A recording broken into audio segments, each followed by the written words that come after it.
This conversation is worth sharing with anybody who can hear. Doesn't matter where you are in the world. This is a conversation that, granted, will change our lives, all of us, if we implement what we are hearing come out of this conversation. There's something that has shocked me. I'm realizing this, what you have shared in the previous video was that even though you had an income, you shared that yes, an income is necessary, but even though you had an income, it was the mindset. And when you talked about the example of that young man, he didn't even have an income. He didn't have an income, but some sort of money entered, but he had the right mindset for multiplication. We're going to talk about multiplication a bit later on.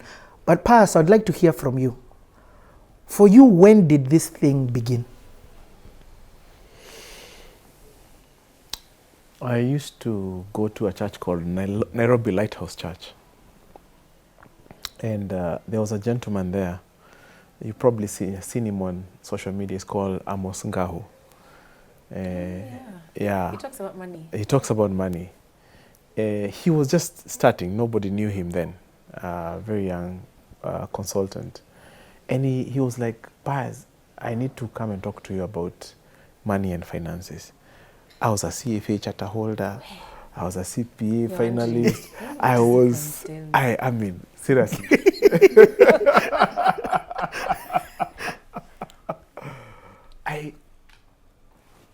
I had all the answers. Yeah. My training was money. Yeah. But something inside me told me, just listen. So I invited him at home.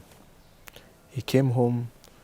We made a cup of tea for him, and we sat down on the dining table, and he started asking us deep questions about our finances.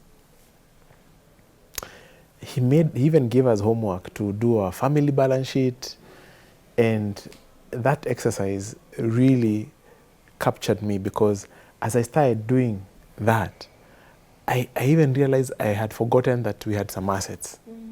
You know, and that also made me realize what you do not keep track of, you can actually lose it. It can be stolen. Yes. It can be stolen. And there are so many people who have lots of assets, but they are like stolen. You know. And assets, for clarification, what is it? Something you own, a piece of land, or something you hope that will make money for you is what you call an asset. It will put cash into your pocket. Anything that puts cash in your pocket is an asset. And anything that removes cash from your pocket is what people call a liability. Okay. Yeah. But anyway, that exercise triggered me to enter into a journey to reflect on our family finances. And we sat as a family and we asked ourselves, what is the biggest risk we face as a family? And it was right there in front of us. My wife was employed and I was employed. And we imagined a scenario where if we both lost our jobs, or one of us lost their jobs, then it would be terrible for our family, because especially if we both lost our jobs, where do you go from there? You have children. You probably go back to your parents' house, you go and ask for some refuge, And that's not something that we wanted to entertain. So we asked ourselves then, what do we do? And the answer was very simple. Assume we lost the biggest income. How would we live? And we said we would have to live on the smaller income. So from that day forward, we said we will be living on that small income, the smallest income that was coming into our family. And the bigger one, we'll assume we don't even get it. And that is what we began paying ourselves with. Okay. You have used the word. That, first and foremost, just say thank you to that man, the one who gave you the mind shift. Thank you, Amos. You have used the word called pay yourself first. Yes. But I want to come back here. you were educated. You were a CFA charter holder. holder. And people in that world understand how high that is. Yes. You are in this finance world of investing. Yes. You had bought assets, Yes. but you still hadn't had the mind shift. Yes. I want you to, this video I know is going to make people have that mind shift. But right now, if you were to talk to somebody, what can you say to them for them to have that mind shift? And then we go into this conversation about pay yourself first. I think one of my biggest realization is that financial literacy has nothing to do with formal education. I have seen many doctors, I've seen many engineers, I've seen the sharpest minds that I have ever come across, but they have no financial literacy. Not just that, I've seen many people in our industry. Yeah. Me included. Investment professionals. You remember my story? Yes, yeah, exactly. Even me, where I was. As much as we had all this knowledge on money, financial literacy is some form of street wisdom. It's a survival skill that you need. It's an instinct to live and to go through seasons of life and keep ascending. And that's something that I would want to say everybody needs to humble themselves.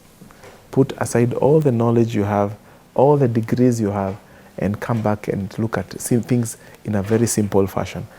For us, the thing that opened our eyes was, if we both lost our jobs, what would happen to our family?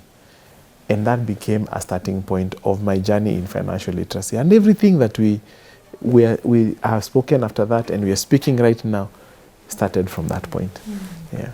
Rina, what about you? What would you say to somebody? We're about to go into the next level, and I want to transition with the people in the car, because it's a journey that we are on. So what would you, just speak to somebody before we enter the next conversation, what would you say to them at this point of the journey as they're hearing you, to trigger them, hopefully to trigger them?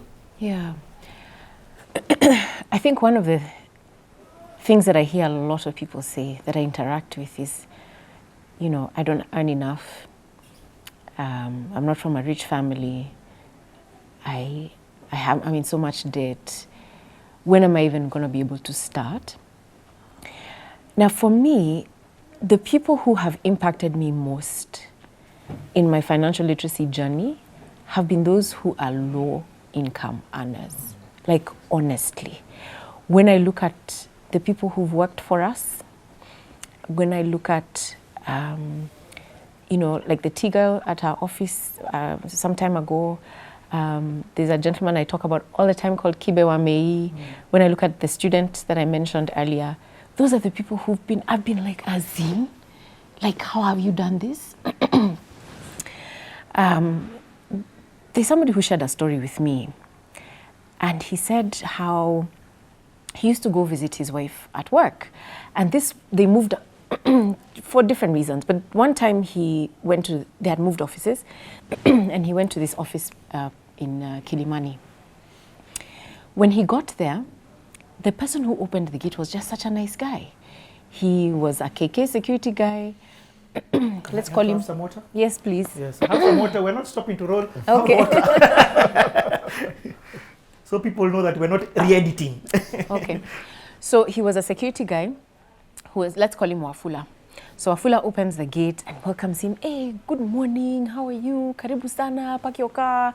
Where are you going? What office? What floor? And they start chatting, chit-chatting. They get to the foyer of the building. He presses the lift and watches my friend walk in, and he says, have a great day, and Wafula goes back. He went to the wife's office and said, who was that? Right? Who was that? Like, I've never, just think about your experience, especially when you're not driving a big car. Unafanya nini hapa? Weka gari pale. It's just not very kind, right? So when he got to his wife's office and expressed his joy, his wife said, you don't even know the half of it. us guys, this guy is a resident pastor, resident counselor. I mean, there's sometimes I don't want to let go of him. We go into the lift together and he walks me to my office. Anyway, he's just a very nice gentleman. So anyway, this story is going somewhere. This guy one day comes to the building and tells people, oh, it's been so nice, but God is calling me to a different job. Okay, and they were like, "What are you talking about? You're going to leave us?" And he said, "Yes, I've been called to start a church somewhere in Kibera, and this is what I want to do. And so, beginning X month, I'm not going to be coming." They were like, "Oh my gosh!" The building came together. These are different offices. They came together and said, "We need to throw this guy a farewell. We need to contribute something to him." These people bought him his pews for the church. They contributed for his transition. Like, you can imagine, it's like a pension. Are you understanding me? So what I'm saying is, it's not about the money that you have or that's coming in. It's in who are you as a person? What are your values? What are your beliefs? How do you treat other people? Sometimes we think, oh, I need to make so much money so that I can. Do you know you can meet an employer who decides he's going to pay for all your children to go to Harvard? You know what I mean? You can get a scholarship for doing things that are done amazing. So it's not just about money. So it's about our attitudes, how we behave, what our mindset looks like. And so what do you have in your hand? What opportunity do you have right now? And you're just ngevying, I'm sorry to use that word, but you're not working hard. You have an opportunity on, I don't know, Candy Crush and doing other things. You're not working well. So whatever God has placed in your hand for you to do, do it with excellence. Even that is currency. So what am I saying? At bottom line, it's not about what is coming in. Yes, that's important. It's what you do with what's coming in. What's coming in could be time, it could be influence, it could be networks, it could be shillings and cents. Whatever that is, it could be a gift that you have that you're not using because, for whatever reason. And so wherever it is that you're at, just do an assessment. What are my abilities? What are my talents? How can I leverage these to get better, to do more, so that then I have the opportunity to have more. It's about what are you doing with what you have, because when you do well with what you have and you multiply what you have, by the way, you get given more. I need to latch on that. I need to latch on that. Latch on that. Because I feel it sort of also helps us to complete the redefining of success. And how I see success, it has three components: people, cash flow, and time. And they are all interrelated. Cash flow? People, meaning? Cash flow. Income, money coming in. I'll come to that just now. But let me start with people. Because Wafula, even when you share the story, it touches my heart.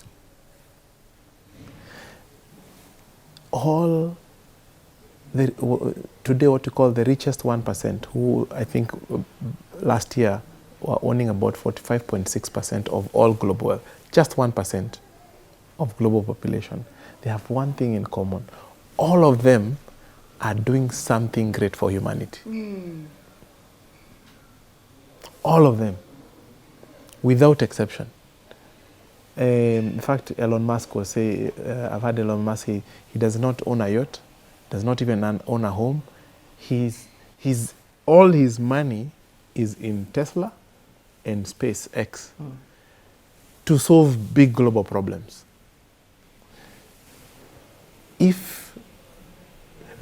The whole idea about success is not me and my bills. Is not you and your bills. Is about how that wealth will change everything for many people. It's about impact. Your needs are too small. And because we are powered by God, whether we like it or not, God does not power selfish ambitions, So we need to rewire our thinking about where we are creating wealth. It's not a self-serving thing, but it's a people-serving thing. If you go back to the story of Wafula, he had a gifting, a gifting with people, a gifting of touching, of servicing people. There was of caring people, of ministering to the people in that building. So he was touching people in that building. What happened next? It affected his cash flow. That's so deep. Now, you will notice I have moved very tactfully from the word money to cash flow. What is, I know you're going to explain When it. you think about cash flow, I want you to think about a river. There's inlet and there's outlet. When people think about wealth, they think about themselves and their families. They form a dam where money flows in but does not flow out. But when money is, because these are fundamental principles of life. When a river flows in but does not flow out, you end up with Dead Sea. Yep. Dead Sea has no living animal can live in Dead Sea. And we don't have enough, we cannot build enough dam to hold all the blessings that God can pass through you. So you only get very little just to serve your purpose. But if you really want to break through, there must be an inlet and an outlet, meaning cash flow, cash flowing in and out. Is that why it's called currency? Yes, And it is that's why it's currency. called currency.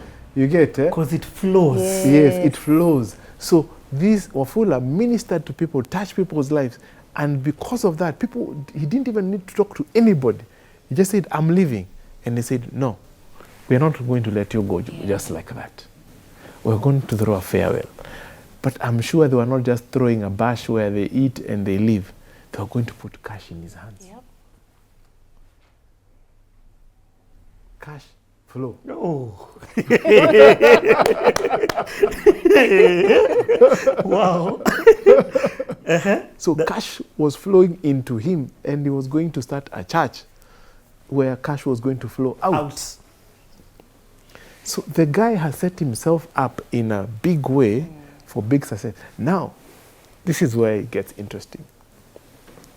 When cash is flowing in and out, then you stop worrying that one day you'll be poor, because it's a river that flows in and out, and therefore your hands open and you're able to continue touching the lives, because when it goes out, cash goes out, it touches people.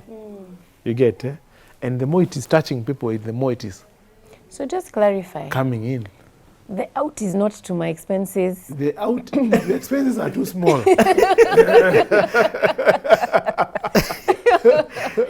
Your expenses are too small. Too small. I'm giving and impacting people. Exactly. Because remember, you can only go as far as the horizon you see. If the horizon you see is your expenses, then it's too close. So now, Pius, let me just tell you, sometimes it's overwhelming. I'm now at the stage where we have a teenager, we're going to high school, and all that jazz. Yeah. And there's just expenses, right? Hey, and then, want to buy a house, and there's all these things. And so you can get consumed by the needs of life. By our needs. Our needs. Yes. Sasa. How do you move from there? Yes. Exactly. Wait, we're coming back. Tunarudi. Share this one. We'll be back in a bit.